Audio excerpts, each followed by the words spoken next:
Sebanyak 8.563 pos bantuan hukum atau Posbankum di Provinsi Jawa Tengah diresmikan oleh Menteri Hukum Supratman Andi Aktas bersama Wakil Gubernur Jawa Tengah Tachi Yassin Maimun di Kota Semarang.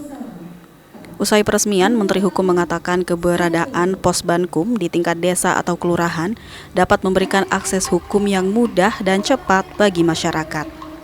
Supratman berharap Posbankum bisa menjadi garda terdepan untuk menyelesaikan konflik atau masalah hukum agar tidak berlanjut ke proses peradilan. Kementerian Hukum berharap nanti pos bantuan hukum itu adalah garda terdepan untuk menyelesaikan ataupun mengembalikan mengembalikan kepercayaan masyarakat terhadap itu. Jadi harus ada semacam mediasi, itu hasilnya adalah resolusi konflik baik yang kecil maupun yang besar, supaya tidak berlanjut ke proses peradilan. Bayangkan kalau kemudian itu berlanjut ke proses peradilan, negara harus menanggung sekian banyak biaya, mulai dari penyelidikannya, jadi kalau perkara pidana ya, penyelidikannya sampai kepada pelaksanaan putusan, berarti harus sampai ke penjara, lapas, biaya hidupnya berapa? Belum lagi yang disampaikan oleh Ibu Duta tadi. Bayangkan kalau masa depannya anak-anak yang sebenarnya perkaranya kecil, tapi harusnya tiba-tiba harus kehilangan segala-galanya. Karena itu butuh kearifan. Itulah perannya kepala desa sebagai juru damai atau peacemaker, dan juga perannya para legal.